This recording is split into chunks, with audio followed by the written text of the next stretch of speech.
इस दुनिया में माँ बाप अपनी औलाद पर अपने जीवन का सारा समय और सारी रकम खर्च कर देते हैं।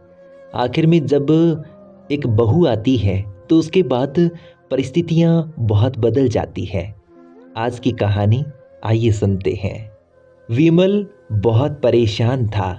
उसे समझ में नहीं आ रहा था कि वो इस परिस्थिति में कैसे निपटे। वो अपनी माँ को बहुत चाहता था, किंतु उसकी पत्नी और बच्चे उसकी माँ से बहुत दूर भागते थे, क्योंकि उसकी माँ की एक आंख नहीं थी। साथ ही उसकी कमर भी 90 अंश तक झुकी थी। वैसे वह अपना सब काम खुद कर लेती है, किंतु फिर भी वो उसकी पत्नी और बच्चों के लिए हमेशा खटकती थी। दादी, आप ऊपर के कमरे में जाओ ना, मेरे दोस्त आ रहे हैं, विमल के बेटे अखिल ने बड़ी बेरुखी से कहा। पर बेटा, मैं तो यहाँ बहुत दूर बैठी हूँ, विमल की माँ ने बहुत प्यार से कहा। नहीं, आप उनके सामने मत रहो, वो मुझे चिढ़ाते हैं, अखिल ने जोर से डांटते हुए कहा। क्या हुआ अखिल, क्यों चिल्ला रहे हो? विमल की पत्नी कामनी ने किचन से आवाज लगाई। देखो ना माँ, ये दादी यहीं ड्राइंग रूम में बैठी है और मेरे दोस्त आ रहे हैं, अखिल ने शिकायत भरे लहजे में कहा। माँ जी, आप ऊपर चली जाओ, क्यों हम लोगों को लजवाती हो, कामनी ने बेटे का पक्ष लेते हुए कहा। बेचारी सरस्वती चुपचाप उठकर जीने के सहारे ऊपर जाने लगी। कमर झुकी होने के कारण उन्हें ऊपर चढ़ने में बहुत परेशानी हो रही थी, किंतु वो पूरी ताकत से ऊपर के एक अकेले कोने वाले कमरे में जाकर बैठ गई। विमल बाजू के कमरे से सब सुन रहा था। उसे कष्ट हो रहा था। उसकी माँ को अपमानित होना पड़ रहा है, किंतु वो असहाय था।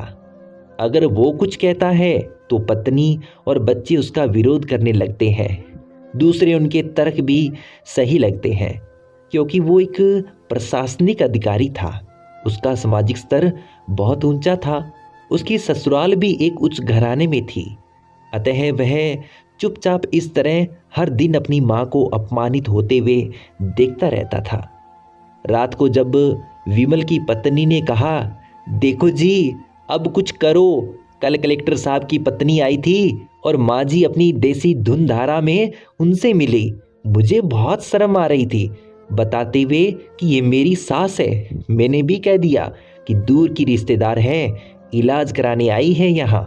विमल को रोना आ गया, किंतु फिर भी वो चुप रहा। उसे समझ में नहीं आ रहा था कि वो क्या करे। अपने बेटे की मनोस्थिति को सरस्वती अच्छी तरह से जानती थी और बेटे को कोई कष्ट न हो, इसलिए वो हर बात को चुपचाप सह लेती थी। विमल बहुत उदास रहने लगा।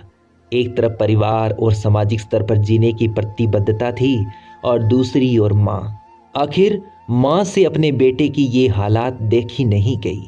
एक दिन उसने अपने बेटे से कहा, विमल, बहुत दिन हो गए हैं, मैं अपने गांव जाना चाहती हूँ, मुझे वहाँ पहुँचा दो, मेरा यहाँ मन नहीं लग रहा। किंतु माँ, वहाँ तो कोई नहीं है, तुम्हारी देखभाल कौन करेगा? विमल ने आश्चर्य से पूछा। अरे, सब गांव वाले तो हैं और वो तुम्हारे मामा जी तो उसी गांव में रहते हैं, और फिर हम सारी व्यवस्थाएं कर आएंगे ना, तो तुम्हारी माँ का जी लग जाएगा।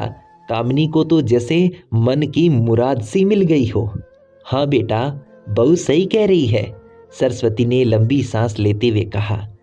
विमल जानता था कि गांव में माँ की देखभाल करने वाला कोई नहीं है, लेकिन अपनी पत्नी की जिद के कारण वो अपनी माँ को गांव छोड़ने पर विवश हो गया। माँ को गांव छोड़कर आते वक्त उसे रोना आ रहा था, अपनी बेबसी पर गुस्सा भी आ रहा था, किंतु परिवार, पत्नी और समाज ने उसके इन मनोभावों को दबा दिया और वो सुकून सा महसूस करने लगा। कुछ दिनों के बाद उसके चाचा, जो अमेरिका में रहते थे, आने वाले थे। जब विमल बहुत छोटा था तो उसके पिता जीवित थे, तब वो भारत आए थे और उसके बाद वो अब भारत आने वाले थे। पूरा परिवार, आस पड़ोस बहुत उत्साहित था। अमेरिका से विमल के डॉक्टर चाचा आ रहे थे ना। डॉक्टर रमेश ने जैसे ही घर में कदम रखा, सबने मिलकर बहुत उत्साह से उनका स्वागत किया। क्यों विमल, भाभी नहीं दिख रही है, कहाँ है? डॉक्टर रमेश ने उत्सुकता पूर्वक पूछा। जी वो गांव में रहती है, यहाँ तो उनका मन नहीं लगा, कामिनी ने सापाट लहजे में उत्तर दिया। डॉक्टर रमेश ने जब विमल की ओर देखा तो विमल ने अपनी आंखें झुका ली। डॉक्टर रमेश सब समझ गए, बोले कल हम भाभी से मिलने गांव चलेंगे सब लोग। दूसरे दिन सभी लोग गांव के घर में पहुंचे तो देखा कि सरस्वती को बहुत तेज बुखार है और वो पलंग पर असहाय पड़ी है। डॉक्टर रमेश दौड़कर सरस्वती के पास गए, उनके पैर छूकर रोने लगे। सरस्वती की ये हालात उनकी कल्पना से परे थी। वाह बेटा विमल, तूने तो नाम उजागर कर दिया। अपनी माँ की ये हालात देखकर तुझे शर्म भी नहीं आ रही होगी ना? डॉक्टर रमेश ने विमल को लगभग डांटते हुए कहा। नहीं देवर जी, विमल का कोई दोष नहीं है, मैं खुद गांव आई थी।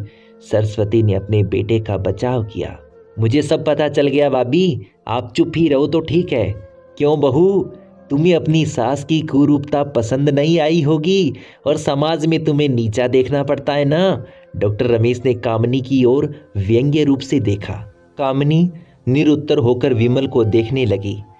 आज तुम जिस सामाजिक स्तर पर हो ना, वो इन्हीं के संघर्षों की देन है बेटा।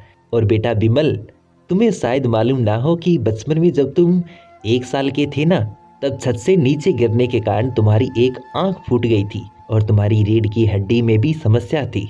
तब तुम्हारी इस कुरूप माँ ने अपनी एक आंख और अपना बोन मेरो देकर तुम्हें इतना सुंदर स्वरूप दिया था।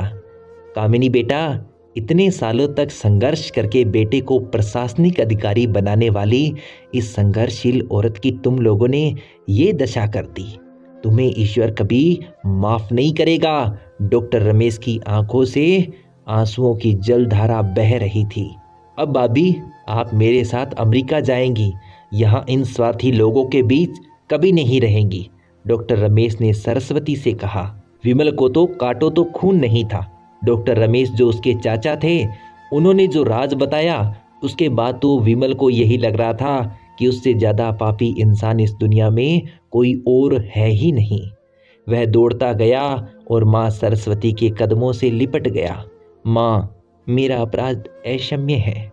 मैं जानबूझकर चुप्पी साधे रहा, आपका अपमान करवाता रहा। अब सिर्फ आप ही उस घर में मेरे साथ रहेंगी और कोई नहीं। विमल ने अग्नेय दृष्टि से अपनी पत्नी और बच्चों को देखा। कामिनी को बहुत पश्चाताप हो रहा था, किंतु उसकी हिम्मत नहीं हो रही थी कि वो सरस्वती से आंख मिलाए। सरस्वती ने कामिनी की मनोस्थिति को समझकर उसको पुचकारते हुए अपने पास बुलाया और विमल को डांटते हुए कहा, खबरदार, जो मेरी बहू को मुझसे अलग करने की कोशिश की तो तुझे ही घर से बाहर निकाल दूंगी। कामिनी और बच्चों ने सरस्वती के पैर पड़ते हुए अपने व्यवहार पर माफ़ी मांगी और माँ के हृदय ने सबको माफ़ कर दिया। दोस्तों, ऐसी होती है माँ। कहानी अच्छी लगी तो चैनल सब्सक्राइब ज़रूर कीजिएगा और कहानी को लाइक ज़रूर कीजिएगा। मिलते हैं अगली कहानी में। नमस्कार।